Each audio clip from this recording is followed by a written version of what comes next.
धान की फसल में पहली खाद हमें क्या डालनी चाहिए जिससे हमारे पौधे का शुरुआती विकास अच्छे से हो सके, कल्ले का फुटाव अच्छे से हो सके, पौधे में हरियाली आ सके, हमें बेहतर लाभ मिल सके। तो आज हम यही जानकारी आपको देने वाले हैं। तो पूरा वीडियो किसान साथियों देखिएगा। कोई भी सवाल या सुझाव हो कमेंट करिए। तो यहाँ पे पहली खाद जब जो हम बेसल डोज वाली खाद डालते हैं, यानी जो पहली खाद शुरुआती खाद डालते हैं, उसी के बारे में चर्चा करेंगे। किसान साथियों, बेसल डोज का खाद जो होता है हमारी फसल के लिए मतलब शुरुआती खाद होता है, जिससे हमें सबसे ज़्यादा हमारे पौधे को लाभ मिलता है। अगर आप बेसल डोज वाली खाद सही समय पे नहीं डालेंगे तो भी नुकसान होता है, और सही खाद या सही मात्रा में नहीं डालेंगे तो भी नुकसान होता है। तो यहाँ पे हम आपको 2 या 3 फार्मूले बताएंगे, जो भी आपको अच्छा लगे उन खादों का इस्तेमाल आप पहली खाद के रूप में कर सकते हैं। ज़्यादातर किसान साथी डीएपी का इस्तेमाल करते हैं, तो पहले डीएपी की ही बात करते हैं।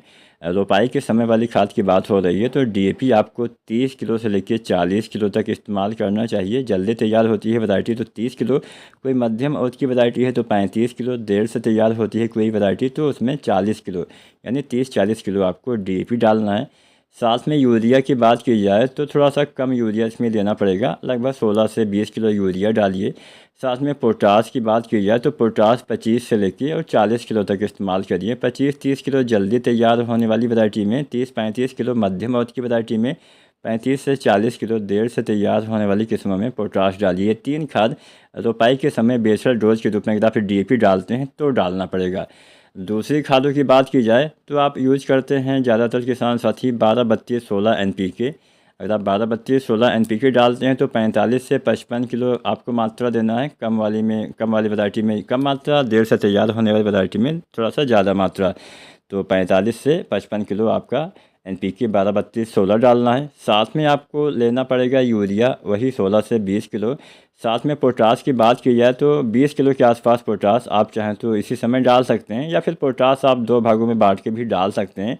तो पोटास क्योंकि 12-32-16 में पाया जाता है, तो यहाँ पे लगभग 40 दिन के आसपास भी आप पोटास 20 किलो डाल सकते हैं, या फिर आप रोपाई के समय संपूर्ण मात्रा भी डाल सकते हैं। डीएपी के साथ भी ऐसा कर सकते हैं। डीएपी के साथ जो मैंने बोला 25 से 40 किलो, तो आधी मात्रा आप रोपाई के समय डाल सकते हैं, आधी मात्रा 40-45 दिन पे आप डाल सकते हैं, या फिर आप रोपाई के समय संपूर्ण मात्रा भी प्रयोग कर सकते हैं।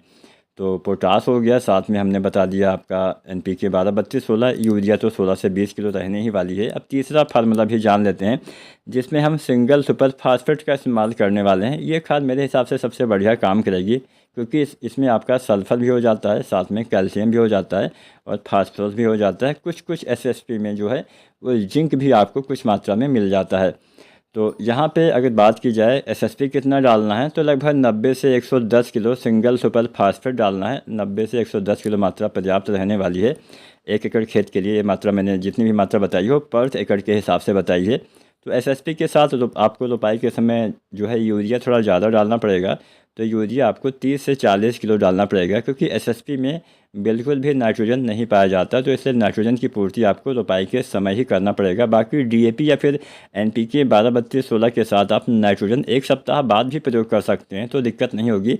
लेकिन एसएसपी के साथ तुरंत आपको यूरिया जो है वो आपको 30 से 40 किलो पर एकड़ के हिसाब से प्रयोग करना पड़ेगा।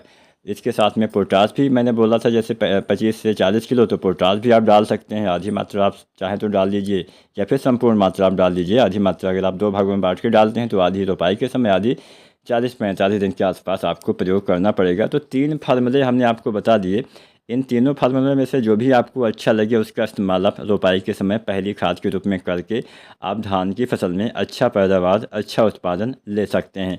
वीडियो पसंद आई हो लाइक करिए, शेयर करिए किसान साथी के साथ। और अगर आपने रोपाई कर दी है तो आप हमें नीचे कमेंट के माध्यम से ये बताइए कि अभी आपकी धान की फसल कितने दिन की हो गई है। वीडियो देखने के लिए धन्यवाद।